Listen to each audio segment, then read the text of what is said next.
Bonjour à tous, on se retrouve aujourd'hui pour faire le résumé de la deuxième semaine du Tour de France ainsi que le premier week-end.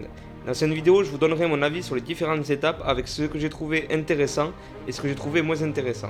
Et lundi prochain, vous aurez le résumé bien sûr de la dernière semaine.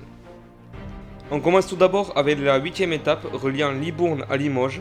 J'ai trouvé que c'était une étape de transition intéressante et j'ai trouvé d'ailleurs dommage que Casper Asgreen attaque durant l'étape, ce qui a fait perdre du temps à l'échappée et l'a condamnée alors qu'elle avait encore une petite chance à quelques kilomètres de l'arrivée.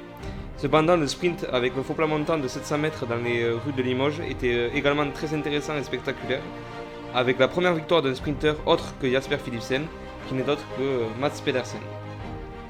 On passe ensuite à la 9ème étape reliant Saint-Léonard-de-Noblat au Puy-de-Dôme. Très belle étape avec un parcours rendant hommage à l'éternel second qu'est Raymond Poulidor. L'étape était intéressante à suivre avec une belle échappée, constituée de coureurs costauds comme Pierre Latour, Matteo Jurgensen ou Michael Woods. Ce dernier a d'ailleurs remporté la victoire au sommet de cette mythique ascension, après avoir fait une très belle montée et rattrapé Matteo Jurgensen. Côté favori, on a pu voir Pogacar reprendre quelques secondes à Jonas Vingegaard. Vient ensuite la 10ème étape reliant Vulcania à Izor. Cette étape est située après la première journée de repos et fut un véritable chantier avec une grosse bataille pour prendre l'échappée qui a duré plus de 1 h 30. Concernant les paysages, j'ai trouvé qu'ils étaient vraiment superbes et que cela changeait des grandes routes que l'on voyait d'habitude. Et également que ce sont des villes et des campagnes qu'on n'a pas forcément trop souvent pu voir sur le route du Tour de France. Donc de ce côté-là, j'étais très content. Et après, au niveau du final de l'étape, j'ai trouvé également que c'était très intéressant à suivre, avec du suspense jusqu'au bout, et pour finir, la victoire de Pello Bilbao, qu'il a dédiée à Gino Mater.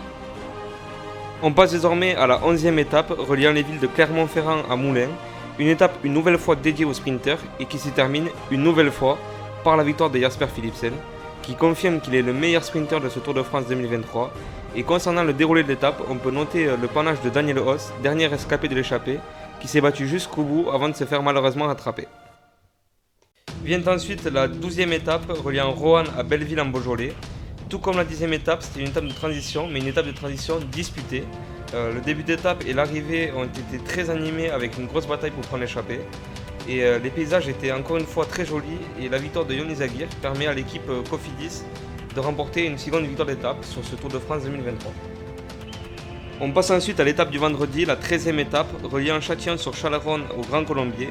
Donc c'est la première arrivée à monter de cette deuxième semaine et elle marque également le début des 3 jours très compliqués pour les sprinters car ils seront dédiés uniquement à la montagne et à l'arrivée dans les Alpes. Sur cette étape, il y a eu un peu moins de bataille que les autres jours pour prendre l'échappée parce qu'on croyait que l'échappée avait peu de chances de remporter la victoire. Cependant, il y a Mikel Kwiatkowski qui a réussi à résister au tempo de la UAE Emirates durant la montée du Grand Colombier. Et ce tempo, il a quand même permis à Tadej Pogacar de reprendre 8 secondes lorsqu'il a placé son attaque à 500 mètres de l'arrivée. Et cependant, les grands perdants du jour sont Romain Bardet et Thibaut Pinot qui ont perdu près de 2 ou 3 minutes sur le groupe des favoris. On passe désormais à l'étape 14 reliant les villes de Annemasse à Morzine-les-Ports-du-Soleil, qui est une des étapes reines de ce Tour de France, avec notamment le col de la Ramaz et le col de la Jouplane en fin de parcours, qui a vraiment été un juge de paix entre les différents favoris. En effet, Tadej Pogacar et Jonas Vingegaard ont réussi à se détacher une fois de plus des autres favoris, et cependant ils n'ont pas réussi à faire la différence entre eux. Le Danois a cependant réussi à reprendre une seconde de bonification aux Slovènes.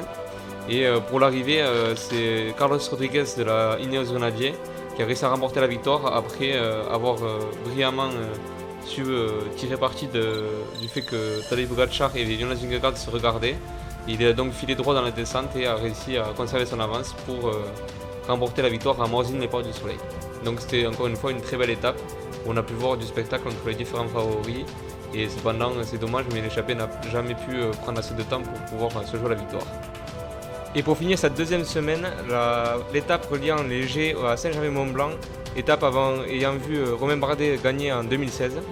Donc aujourd'hui, cette étape a permis à Wout Poels de gagner sa première victoire en World Tour et donc de la dédier également une fois de plus à Gino Mader qui avait fait partie de l'équipe Bahrain Victorious. Et côté leader, la course a été neutralisée entre les deux. Ils n'ont pas réussi à se lâcher malgré un coup de bluff de Tadej Pogacar dans les derniers kilomètres. Jonas Vingegaard n'a pas voulu essayer d'attaquer et il n'a pas réussi à lui reprendre le temps ni l'un ni l'autre.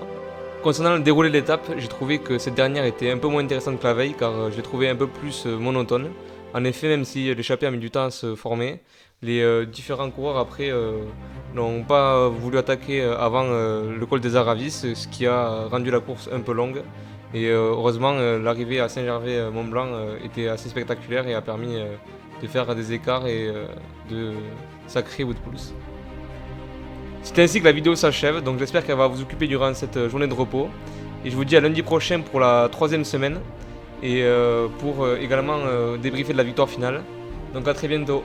Bye bye.